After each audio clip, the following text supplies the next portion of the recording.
Guys, I just sold my very first rental property. In fact, it's the only property I've ever sold in my entire life. So today we're gonna break down exactly how much this is going to make me, what the process was like, and what I learned. Time to think like an investor. Hello and welcome back to the channel. If you guys are new here, my name is Josh. I'm a 6th year certified financial planner, and that's what I do full time. I run a business where I help other people plan for their financial future and get invested. So this channel is all about retail investors, financial advisors, and their clients trying to make wise financial decisions. And if you're into that sort of thing, make sure to hit that like button and hit subscribe. It really helps grow this channel so we get more content out to you guys for free. But for those of you who have been following this channel for a while, you'll know that I actually bought my very first rental property when I was 18 years old. And that made me feel sick. I honestly felt like the coolest guy ever because I bought a house super young and I was all into investing. I could put like real estate investor in my Instagram bio and all this stupid stuff.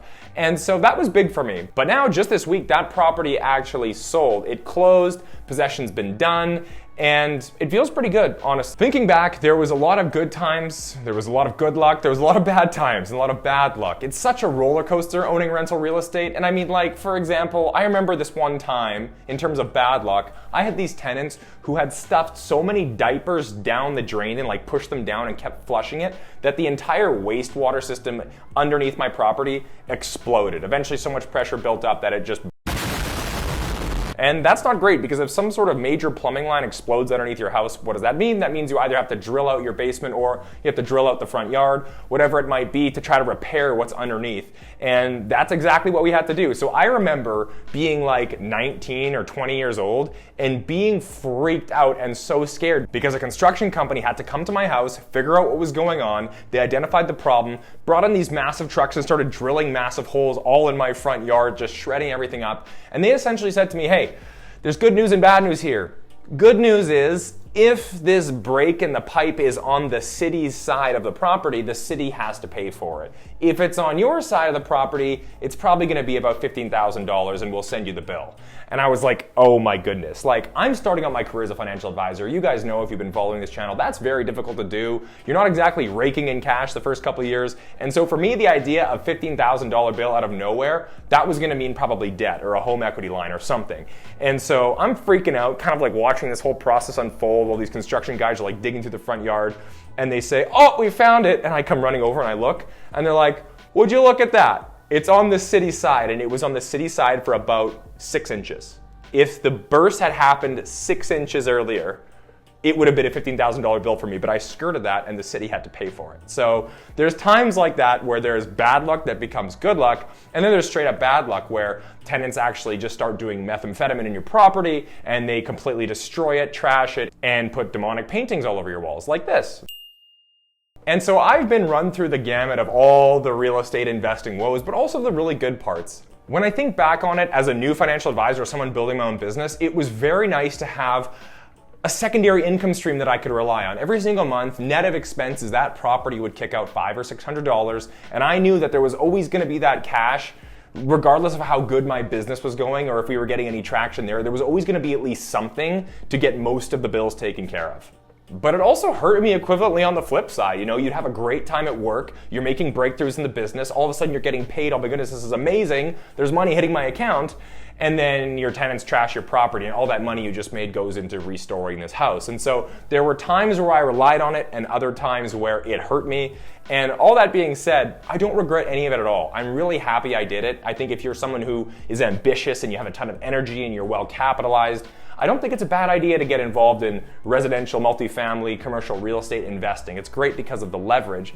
But all that being said, you have to be prepared because it is a part-time job. It is something you're gonna have to be engaged with a lot. But it's such a love-hate because every year you submit the financials to your accountant and you're like, you know what, that was worth it. The leverage I got, the fact that there's tenants paying down the mortgage, the house is increasing in value, it's creating cash flow, and all I have to do is put 20% of the value down. Like, it's a really great investment if you do it right. And I don't regret buying the property, but I maybe regret not managing as well as I could have. If I was more ambitious, maybe I would have selected better tenants, or maybe I would have refinanced the house a few times and bought more and really compounded that money. But what I'm finding more and more as a young entrepreneur is you have all these great ideas and ideals of what your business could be or what your portfolio could be or how you could invest. And then once you start doing those things, you get so caught up in the day-to-day, you get so caught up working in the business that you don't really have time time to work on the business, if that makes sense. You don't have time to implement all those cool, new, innovative things because you're just stuck in the trenches of actually doing the work day to day, which is really sad, but that's how I feel like my rental property experience kind of went.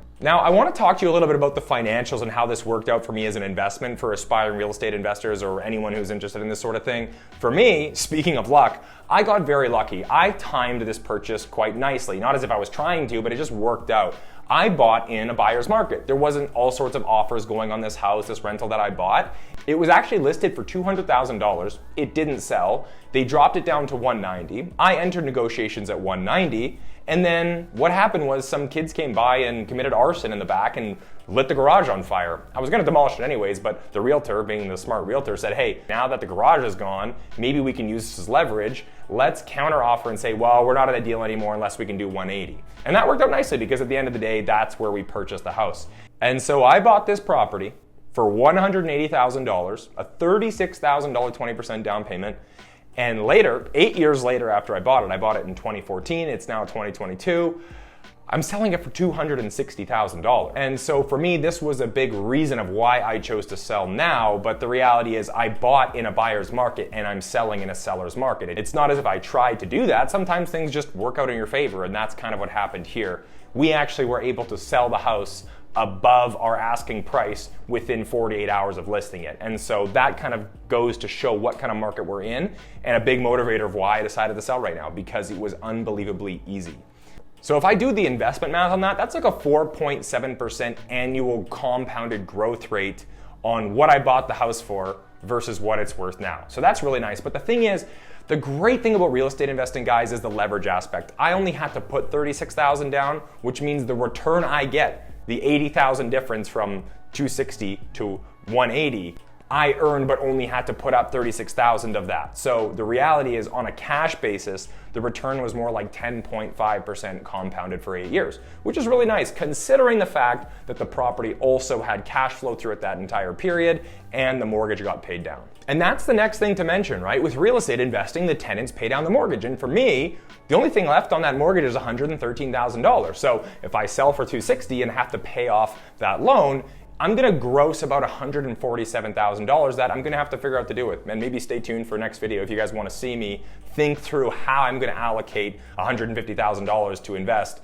in this market. Maybe we can try to make some strategic moves to now compound that money even further. That's the hope. And now you might be thinking, okay, well, if you were able to sell it for this much and you were getting your tenants paying down the mortgage and you were making cash flow every month, why would you get rid of it? For me, if I look at the different sources of income I can leverage right now, whether it's my own business or this YouTube channel, for instance, or all sorts of other things, the real estate part just seemed lower leverage to me. It was too much time in for the value that I was getting out. And so if I think about it, if I get 1 or 2 big clients with Haven, that replaces the cash flow from that property. I just need 1 or 2. If I get an extra 10,000 subscribers on YouTube, that replaces a full rental property. And so those things are things that I enjoy doing more. They're things that I feel like I'm providing more value, and ultimately I'm not dealing with the headaches all the time, the calls at 4 a.m., the police calling me to tell me there's been a crime at my property, all these sorts of things I don't have to deal with. I can deal with nice people who are generous to me and grateful for what I do, and I can still kind of recoup any losses from just getting rid of the property pretty easily. And so for those reasons, early on this year, my tenants actually both let me know at the same time they wanted to move out, which means I was gonna have a vacant property.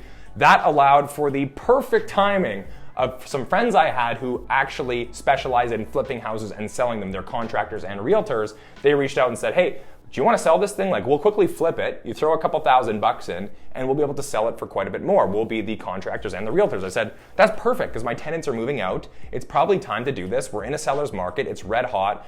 Everything lined up at once for me to say, okay, if there is a time to get rid of this, it is now. And so if I don't want to own this for the rest of my life, now is probably a good opportunity for me to do. And so I sold. Now, just like in everything, the money kind of slowly diminishes because there's going to be realtor commissions, there's going to be paying off the mortgage, there's going to be lawyer fees, there's going to be all sorts of things I'm going to have to do, including the renovation expenses. That's probably going to reduce the net amount I have to invest to somewhere in the $125,000 range. So if you guys want to see a video where I break down exactly how I might want to invest that, make sure to let me know in the comments. But today I just wanted to give you the update of what it's been like to sell the property, my experience of being a real estate investor, and ultimately finally seeing a lump sum in terms of the fruits of my labor that we put into that property over the last 8 years. So I'm relieved to move on. I'm excited, but I was also nostalgic. Like I was kind of almost sad leaving it behind, thinking of all the stories and all the things that went wrong and the things that went right. But nevertheless, I'll be able to drive by and relive that at any point. So thank you so much, guys, for watching this video. Thank you for following the channel. Hopefully you're gaining some insights or just having fun listening to my experiences of going through these hilarious horror stories and sometimes the good luck, like finding the right market timing in a big transaction. So anyways, if you enjoyed this video, make sure to hit that like button, hit subscribe, and turn on post notifications for more videos just like this one every single week. Until next time.